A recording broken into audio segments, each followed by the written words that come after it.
Hello, my name is McKenzie Erickson, and in addition to being the Twin Cities Startup Week track lead, I am focused on placemaking and activation of spaces in the Twin Cities.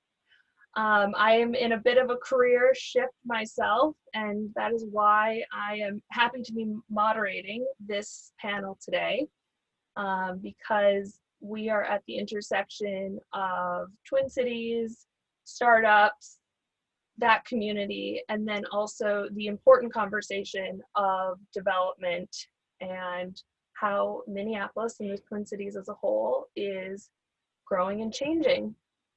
So our focus is sustainable development, and both of those words can be defined in a variety of ways, but for today's sake, we're going to define sustainability as people, place, and profit, and specifically focus on place and the environmental elements of development in 2020, going forward, why we are where we are and how we can do more with less. So with that, I'm going to introduce our panelists. We've got Sam Ruben, Chief Sustainability Officer at Mighty Buildings. We've got Nina Axelson, VP of Sustainability and Outreach at Evergreen Energy. Sam Rockwell, Executive Director of Move Minnesota. And Julia Eagles, Associate Director of Utilities and Regulatory Strategies at the Institute for Market Transformation. Thank you all for joining me. I think I'll just invite you each to elaborate a little bit more on how you got to those positions, how you arrived at these organizations, and if you want to share anything exciting that you're working on personally or professionally, that would be great. Let's start with Sam Rockwell. All right, thanks, McKenzie. Yeah, so I'm at Move Minnesota, which is a nonprofit. We're focusing on both connecting people to transportation options that are sustainable and improving the transportation system to make it a substantially more sustainable and equitable system. So that translates into really focusing on creating a workable and functional transit system that serves people better than a car, which currently is not even remotely the case in the Twin Cities, and also helping connect to that system through biking and walking. I also serve as the president of the Minneapolis Planning Commission, which I'll speak to a little bit from that perspective a little bit today probably as well. And that is a body which both reviews all of the major development projects in the city of Minneapolis and also weighs in on policies and on zoning code, on the zoning code and the shape of the zoning code. So I come at both of those from a place of caring deeply about climate and belief that some of the most effective ways of addressing our climate emergency and all of the social and human aspects of that are through our land use and transportation systems, right? That kind of governs where our communities are, how they are developing, and what people can access as opportunities and everything associated with that. So it's sort of an opportunistic career track of just thinking that that's where the most impact is, and so that's where I'm working. Perfect. Thank you for joining us. Nina, do you mind going next? Sure thing. Thanks, McKenzie. I work for Evergreen Energy. We are a utility and energy planning organization, very small, based out of St. Paul, Minnesota. We have operations in 4 states, and we have really spent a lot of the last 5 to 10 years trying to move past just the standard utility operation model, although I'm really proud of the fact that we come from a really community development based platform and community-driven energy development. So when you're looking at what goes into planning cities and communities, that really is the perspective that our company takes when we're thinking of the utility services that go into that infrastructure. So that the pivot we made about a decade ago is looking at how to plan for something different, how to plan for what's coming with climate change, how to be part of bringing technologies to bear that are going to help either with adaptation or with prevention of some of the impacts of climate change, and especially looking at carbon reduction. So I actually have had the privilege of working with both Sam Rockwell and Julia Eagles on that work here in the Twin Cities, and actually sometimes a little bit further than that as we look around the country. And one of those projects I just wanted to make note of today is the Towerside project in Minneapolis, which we'll actually be talking about a little bit in one of the panels on Wednesday as well, because there we're looking at a geo-exchange technology that is widespread in Europe and hasn't really started to come onto the rise yet in the US, mostly because most of our climate policies have been really focused on electricity production and transportation, which is great. But now we're starting to look at natural gas infrastructure, how we heat and cool buildings, and these kind of technologies. I think both when we're thinking of like startups and new tech are going to be a big space, especially I think in Minnesota, but also in starting to make sure that we hit that next really critical set of changes for dealing with climate impact and climate planning. So that's one example of a project that we're working on that is really community scale. Been working with the city on it for 8 years. There's a huge coalition of folks involved in it, and I really think that project takes into account a lot of the really base principles of sustainable development. And we're doing projects like that in San Francisco, in Oberlin, Ohio, across the country. And for me, my background is environmental science and community development. So this is where I love to be. And as Sam says, you're not sure where the career part of it goes, but you know where the passion part of it goes. And I'm really glad that to be with a business that actually is at that intersection. Okay. Well, I'm just trying to follow my passion. So it's good to hear that that's what you two have done.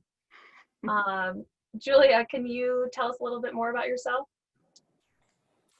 Sure. So my name is Julia Eagles. I work for the Institute for Market Transformation. So we are a national nonprofit based in DC, but I am based here in Minneapolis. And we work on building performance policies and building energy efficiency. So, Sam talked about transportation and land use as key parts of decarbonization, and IMT works primarily on buildings, but certainly the intersection of those areas, and really thinking about how do we, we've traditionally focused very much on energy efficiency in buildings, but as we transition, and I think also within this idea of sustainable development of building performance being beyond just efficiency and cost and carbon savings, but also what can buildings do in terms of resilience and public health outcomes, and supporting things like grid flexibility and how that sort of interacts with changes in the electricity system overall.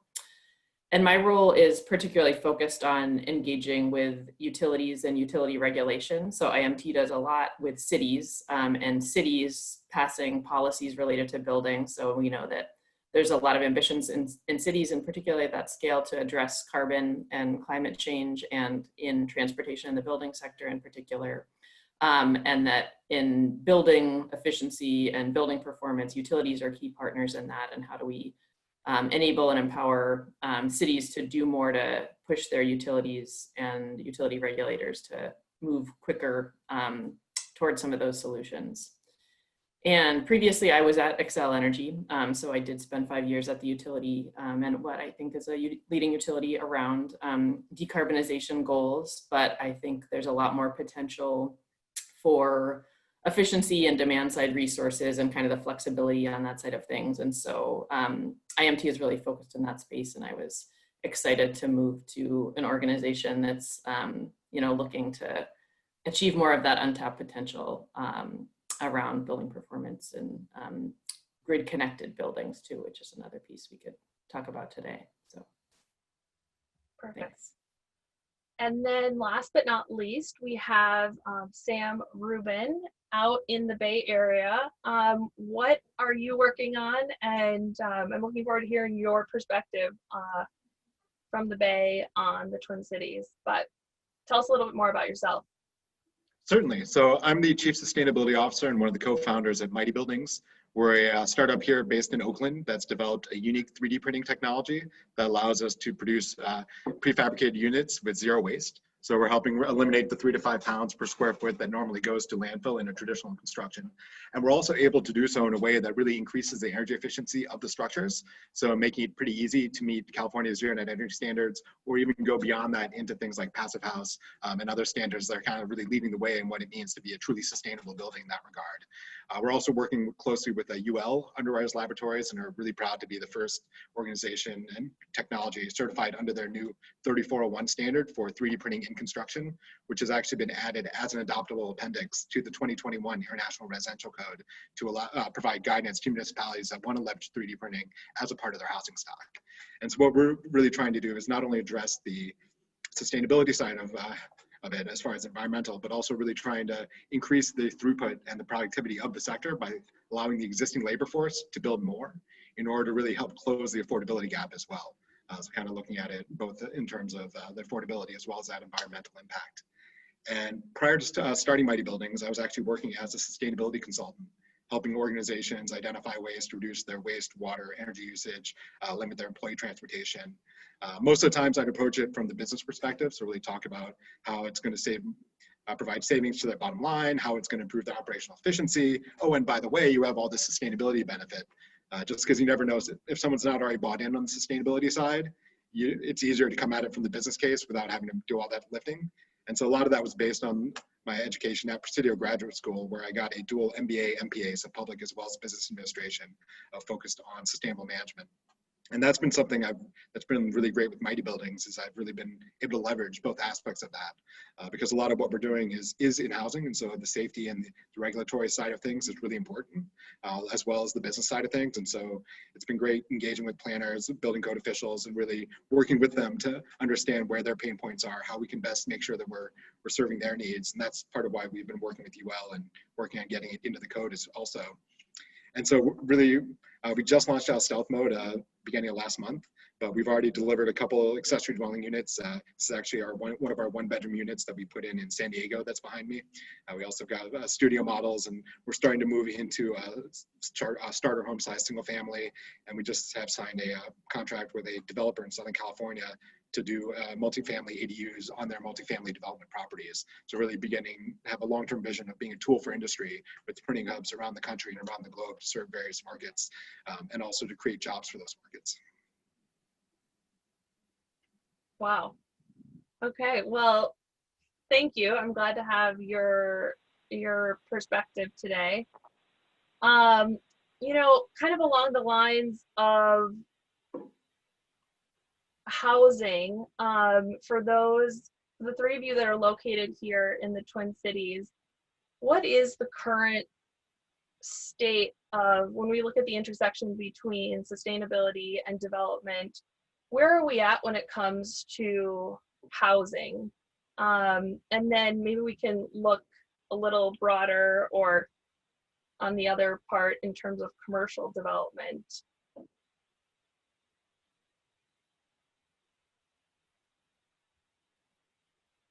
Don't all jump in at the same time. All right. I'm happy to talk briefly. Yeah, in terms of housing and the intersection of housing and sustainability, there is, I'd say a couple things. So first, I think looking, as I described my own focus on land use and transportation, I think looking just at the sustainability of a building is limiting. So we have a housing shortage, and we've had low vacancy rates in kind of the center city core areas.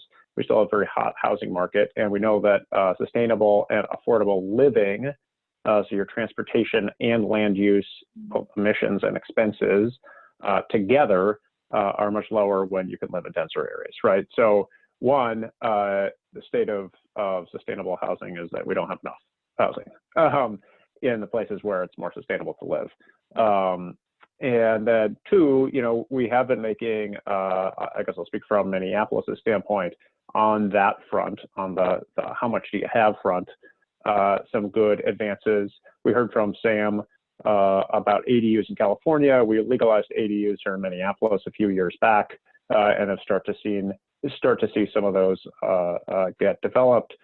We eliminated single-family zoning earlier this year in January, February, somewhere in there. And so that was a big deal, allowing up to 3 units on every single residential lot in the city. And so we're sort of figuring out how all of that flows.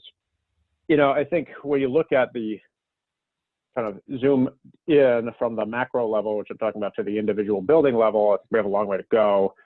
And there's, this is a little like policy wonkish, but we're precluded from the state at touching the building code, right? Which is a problem.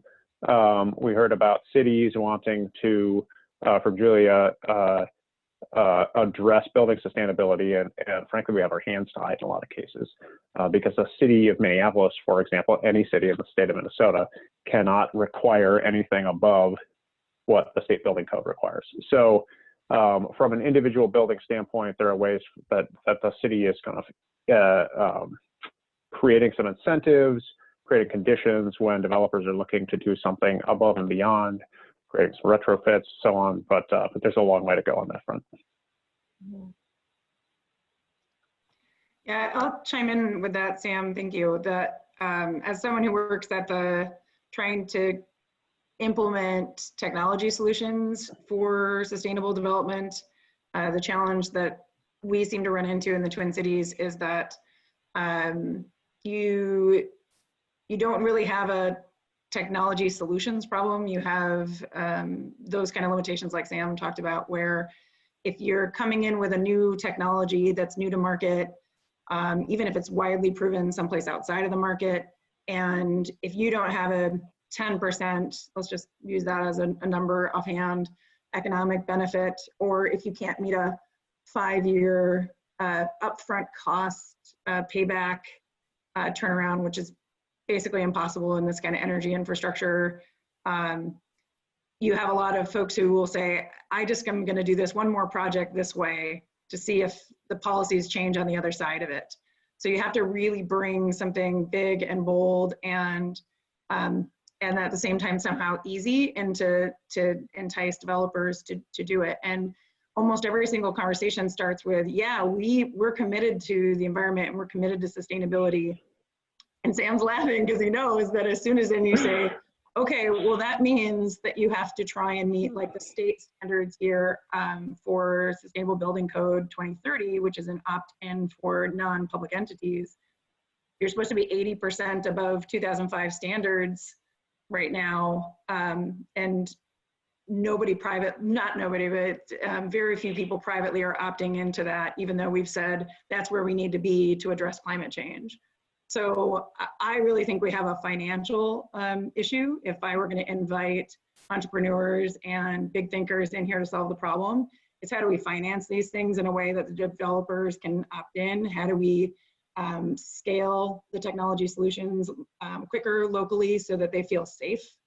And so on Sam obviously can talk about what's happening on the building side of it, but for the how do you get the sustainability part in, those seem to be some of the big challenges. Yeah, and I'd actually love to speak to that a little bit, and something that we've kind of found as we're talking with developers, not just here in California, but across the nation. It's really, we have to be able to win on 2 of 3, cost, quality, and time. And so if we can't win on cost, you have to be able to deliver a higher quality at a faster rate. So they can get that return on investment. So it's about the financing, but it's also about making sure that those technology solutions have the benefits that they need and aren't just great solutions for the bigger problem, but also solve their everyday pain points. And so that's something that we've really been working on and trying to focus on, is how do we, because in the near term, our costs, we're very competitive here in California, but that doesn't mean we're going to be competitive in Minneapolis at this point, just because of the different cost structures, because of the nature of the markets. But that means that we have to then be able to win on time, be able to produce units at a fast enough rate that they can get them up quickly and begin to get that return on the investment faster than they would with a less sustainable product. And so, and while also producing a quality that they can then sell at a higher rate to be able to get that payback as well. And so that's something that one of the ways we've been approaching it, while also working on that regulatory side and helping create the framework for that innovation and that sustainability to really enter the market. Sam, Ruben, we've been told by developers that California has a better way, just even beyond the policy, but that the market has cues to have evaluation for sustainability, that people will pay more on a rental or a purchase that is just starting to see an uptick in Minnesota? Yeah, so we're starting to see that somewhat, particularly among millennial home buyers that are really starting to step in as a big part of the market. And even with the baby boomers who are looking to kind of downsize, we're seeing kind of a shift towards a smaller footprint overall in the market demand. But there is also a premium put on a more sustainable home. And also the fact that a more sustainable home is going to be a lower cost of ownership over the lifetime. And so being able to make that case as well, that yes, it might be more upfront, but over the lifetime, you're able to recapture those savings. And obviously being able to qualify for traditional financing is a huge part of it as well. And so that's something we've been able to do successfully in that regard.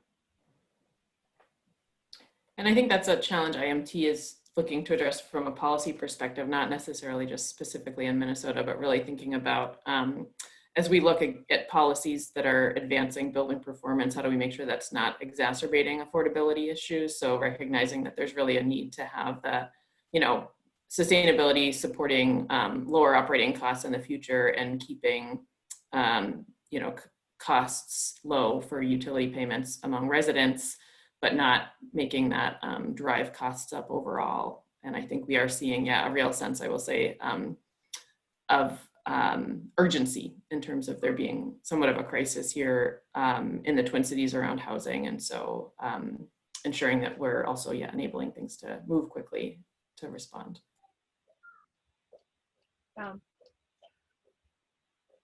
Sam Ruben, you've said a little bit about how the building of your mighty buildings is done in a more sustainable way, obviously a smaller footprint.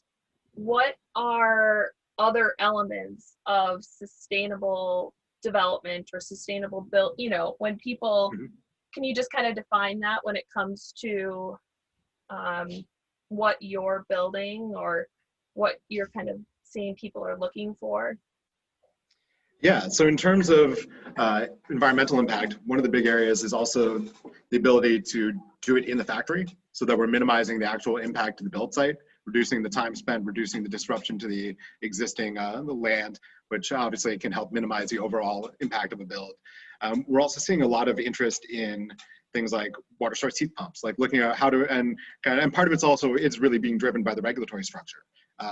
As much as natural gas is better than coal, we're seeing a push in a lot of municipalities to eliminate natural gas. So not even at the state level, but at the local level, and that's one of the benefits we have here in California is that local municipalities do have that ability to go stricter than the state building code, which is already one of the strictest in the country in terms of environmental standards.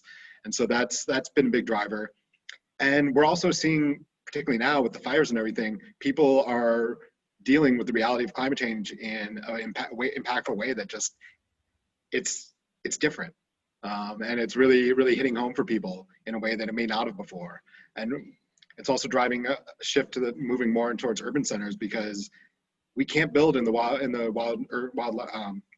wilderness urban interface areas anymore. Or we can, but we're going to continue to see the level of destruction that we're seeing currently. And so that's been part of it as well, and just kind of raising the consciousness about that. And obviously the cost. I mean, at the end of the day, you can be the most sustainable building in the world, but if, as Nina was speaking and Julia were speaking to, if you can't really bring that cost down and have that be something that's going to be affordable for them in both upfront and over the lifetime of it, then that sustainability isn't really as big a selling point as it needs to be. So that's why having that balance with the affordability is huge.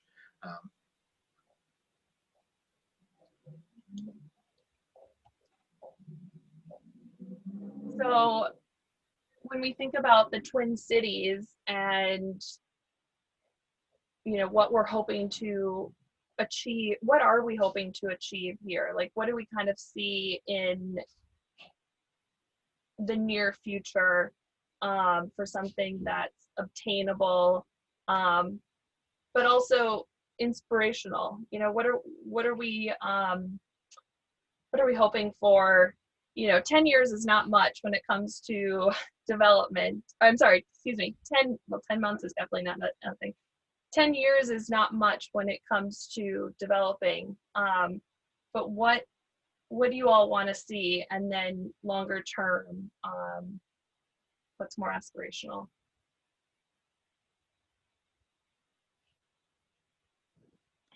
I mean, I'm happy to jump in briefly. You know, I sort of jumped straight to the aspirational, or I think what's perceived as aspirational, because I also think it's what the scientific data tells us we need to do, which is that we should immediately remove carbon from our systems. You know, we have committed right now with the cars and the trucks and the boilers and the furnaces and the power plants to more than 1.5 degree Celsius temperature raise. So that means, like, in order to hit targets that we've been told are relatively safe, and of course we have fires in California and Oregon rip run right now, so relatively is, you know, is key here. But we have to be retiring things early, and so every gas run boiler that we put in, every parking space for an internal combustion engine that we build is affirmatively an act of climate denial, and it is not doing what we need to be doing as cities, as states, you know, as humans in the built environment. And so, you know, I would like to see us kind of take that seriously, us writ large, private sector, public sector, individuals. We have a tendency, something I've been calling the better than syndrome. We have a tendency to sort of say, okay, well, this is this, you know, whatever it is, building, vehicle, power plant, whatever it is better than what we have, and so that's a good thing. And the answer is, well, if it's not good enough, it's just a slightly slower rate of harm. And I think we need to take that seriously. We're at a real go moment where we can make decisions that hold onto stability, or if we dither, we forfeit that. So I'm not sure that we're at a point anymore where there can be a distinction between aspiration and what we do. I think what we need to do needs to be a massive transformational mobilization, and those words, kind of transformational and society-wide transformation. Those are words that scientists in the United Nations panels have been using. Those are usually pretty conservative from a kind of press standpoint groups, but so you know when they're saying it, it's real. Yeah, I'll chime in with Sam's points here. I mean, I sit on several task forces that I appreciate being surrounded by some of the biggest thinkers in utility and environment, and there's no shortage of smart people around the table. And as we look at actually some of the modeling coming out of California or some of the modeling coming out of New York and saying, all right, well, how long would it take to ramp up this solution? And as I know is a really important topic to Julia, looking at electrifying more things so that it's easier to add renewables and drive carbon out, as Sam was saying, which certainly in transportation and buildings is really important. But every time we build a new building with a 20 to 30 year life cycle, it's another lost opportunity for decades. So when we talk about, even when people say decarbonize by 2050 and all the scientists say, well, good luck with that, that won't get us there. But then we're building infrastructure with a minimum of 20 to 30 year lifespans.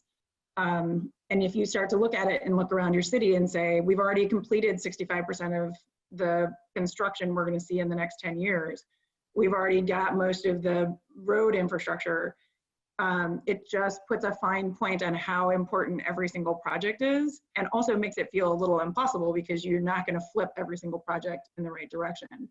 So, I mean, it's certainly this critical importance of, I'm so thankful, especially for those who are working directly on policy, so that more of the technology can compete and get into the marketplace and be more competitive.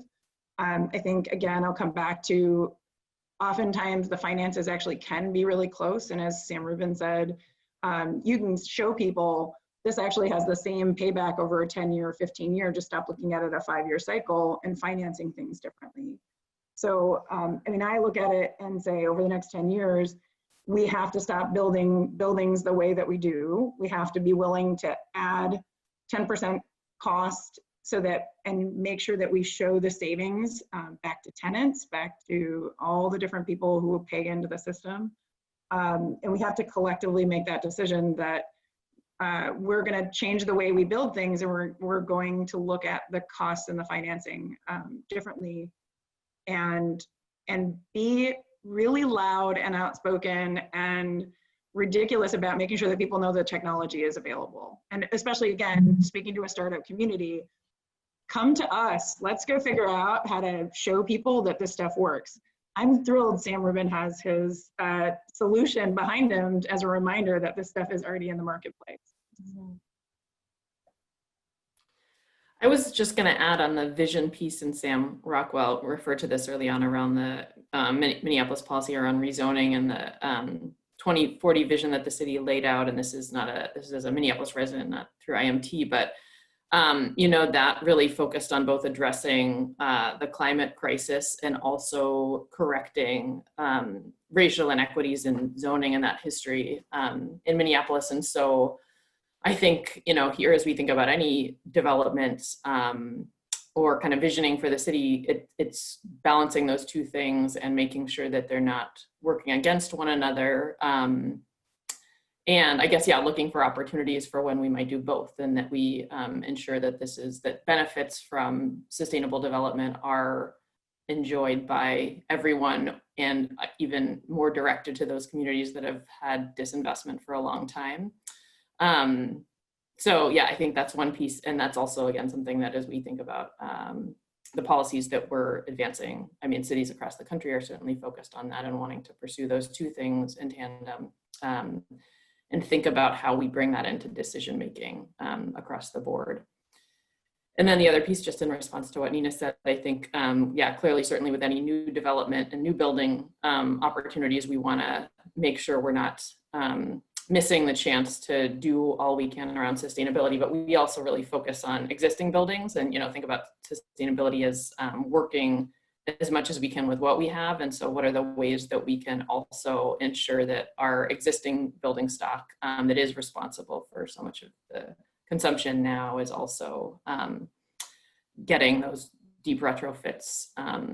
And is it through, I mean, I think it's a combination of both. Yeah, do we advance policies and mandates or incentives or both? And how do we think about those two things together? And that's, again, on our utility work, helping to really think through what is that next generation of energy efficiency programming and incentives need to look like to make sure that we're doing as much as we can around retrofitting existing buildings as well. Yeah, speaking of that, and because we are talking to startups here, there's really cool ideas out there. And I mean, along with what we're doing, I mean, I think about Carbon Cure, which is a company that's developed a way to use carbon sequestration to improve the sustainability of concrete. And looking at how we build, and so actually looking at what's it mean to get to a concrete building might be actually carbon neutral or carbon negative. So on that, and in terms of deep energy retrofits, there's organizations like the Rocky Mountain Institute, which is working with states across the country and like California and New York and others to develop panelized systems that can do deep energy retrofits for existing housing stock to really help impact that 40% of carbon emissions that come from the use of buildings here in North America. And so there's really cool ideas. And as you guys are saying, it's about shouting them from the rooftops, making sure people are aware of them, and that they're not just some random idea or some cutting edge thing that no one's really going to use, but really recognizing that these are using proven technologies. These are solutions that have that the numbers add up. You just have to get them in front of the right people and get them to that first step. It's a lot of what we're seeing is that a lot of the developers want to be doing the right thing and want to be moving this direction, but because of the nature of the construction industry, it's understandably conservative. So part of it's about finding that right partner who's going to take that leap, who's going to make that first move and show the rest of the market, it's like, see, it's doable. And so that's where we're excited. We just signed a contract with a developer in SoCal that we're hoping is going to help unlock some of the conversations we're having with some of the larger developers and really allow us to prove out what we're doing at a scale and be like, see, it really is doable. And so that's, I mean, Carbon Cure just, I think, closed another financing round and some partnerships. And so it's about seeing what's out there and being willing to be bold and really being willing to make the business case. Don't just talk about the sustainability. Bring the sustainability on the back end. Talk about how you're saving them money, how you're improving operational efficiency, how you're addressing their everyday pain points. Oh, and by the way, there's all this sustainability stuff that you get added to it that's brand value add. Part of it's also thinking about rethinking how we think costs. And costs can't just be the dollars we're paying up front or the dollars here. We have to be looking at what's the cost of the externalities being produced. What is the cost of that impact? So yes, we're doing this now, but what's that going to mean for your reputational risk in 5 years? What's that going to mean for your brand value in 10 years? And really looking at it in terms of not just the bottom line, but triple bottom line, and even looking at it in those broader terms. And so I think that's, from my perspective, when I think about startups and I think about the power that we have to change the world, because that's what humans are good at. The thing that gives me hope when I think about and gets me up every morning is the fact that humans have this unique ability to come up with new ideas that change everything and that we never could have thought of until the moment we do. And once we do, we can't, it's like, weren't we doing this the whole time? And so that's what gets me excited, and particularly with startups, because that's where we're seeing this bubble up to the surface, is like social entrepreneurship, environmental entrepreneurship, really.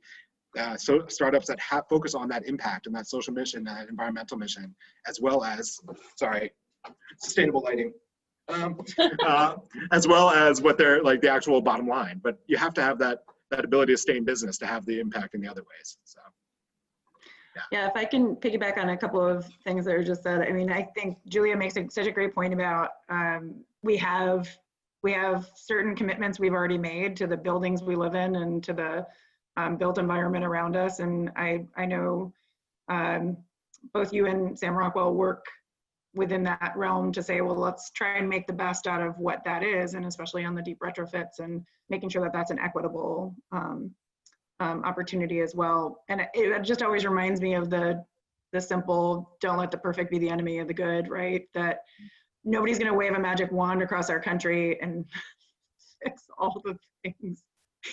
Too bad. But we have to look at it project by project, trying to do the best thing you can do on each of those projects, no matter that scale, and to go into each one trying to be as big and bold as possible. And if at the end of it, you end up with a couple really great things happening that, again, to the point about showing people what's possible, if those heat pump solutions or those ADUs or whatever they're going to be just become more visible to people. I mean, I can't believe that 10 years ago when I would give solar tours to kids and they'd never seen a solar panel before, it blow my mind. So sometimes I think we also underestimate the lack of visibility to the world that doesn't live in what we live in every day. So we do need to just get those things out in front of those folks. And keep allowing that space for entrepreneurs to get in, to scale, and bring those solutions to bear. I think that's really important. Okay, well, we've got a couple more minutes, and I've heard a lot of examples and a lot of call to actions. So if an entrepreneur is listening today and wants, just has maybe 15 minutes, what is the call to action that you would give them? What is the thing, or the website, the project that you think they should look into just to learn more and to get inspired and to consider innovating in this space?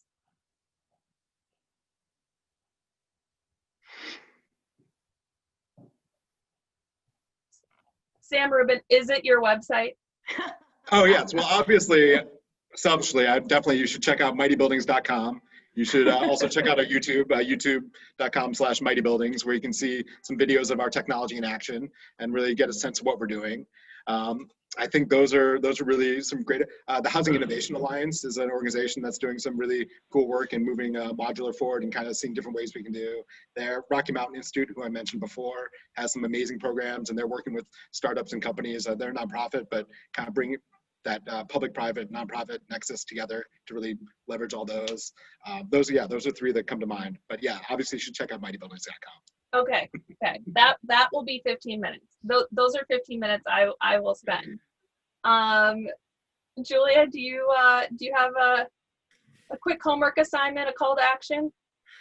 Sure. I mean, yeah, as in terms of IMT promo and kind of thinking about buildings differently, I think some of the work we're doing around building performance standards and really re-envisioning, and I think like in the midst of kind of a triple crisis here of climate change, a pandemic, and an uprising around racial justice, we are really trying to adapt our thinking around buildings and what do buildings mean to people, and how do they become part of solutions around each of those things, in terms of where we live, work, and play, and how they both, interact with the world around them and the people within them, and fit into kind of broader plans and visions. So yeah, checking out what IMT has on building performance standards and our Build Up 2030 vision for sort of the next decade of how to advance that, to address that, again, 40% of emissions from buildings that Sam Ruben mentioned, and solutions around that. We think we've got some pretty exciting ideas, and will require a lot of technology solutions, and creative ways that building management, building automation, smart appliances are also interacting with a lot of grid modernization and advancement there. So lots of space for exciting innovation there as well.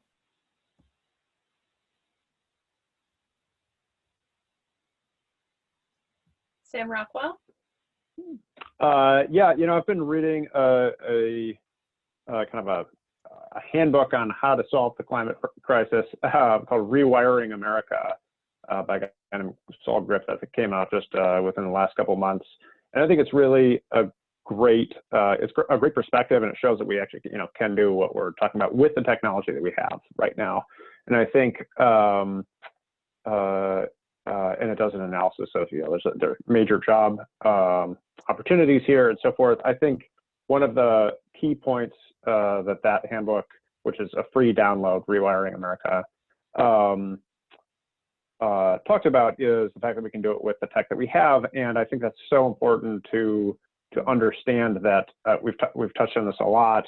And Nina was just talking about this, like getting the information about the tech that we have in front of people is a huge, huge thing. Figuring out like how to actually do programs to retrofit buildings is a huge, huge thing. And I think that there is so much innovation needed in like how to get those things in front of people. And I would encourage folks in the startup community to spend a lot of time thinking about that and acting on that because of the urgency of the problem. And there will be time for fun kind of technological fixes down the line, but we do need to get a bit more ahead of the crisis right now, which we can do. So that would be my suggestion. I guess you're coming to me next. So I'm going to give a couple. Certainly, if folks want to look at community scale development, ever-greenenergy.com is our organization. And we're working around the country and have several projects in the Twin Cities. I want to give a plug for towersidemsp.org, which is the innovation district, which borders Minneapolis, St. Paul. And really, you're talking University of Minnesota, you're talking University Enterprise Labs, you're talking the counties and cities and state, and just really a confluence of things happening there. And I think it's just at the beginning of its potential to be, I'd like to see it as the proving ground for climate solutions in the Twin Cities, and a place to show folks that Minnesota came to play, and we don't always have to defer to California. No offense, Sam, Ruben. So I think that I'd send folks there. And then if you really want to nerd out on social media, there is a #energy Twitter that you can get a lot of really interesting information and sometimes not so serious. And my last thing would be find positive storytellers, because everybody I know who is in the climate battle has been real sad and real down, and it is hard. And you could read a million books and blogs and other things on how bad it is. So find a couple of people, like for me, it's Jigger Shaw, who's more of a LinkedIn poster, but who twice a week at least, he gives me hope. He shows up with something new and exciting, and just like some of the folks on this panel are doing. And I think if you want to be in this space for startup, you need someone like that who is looking at where the big scaling opportunities are going to come.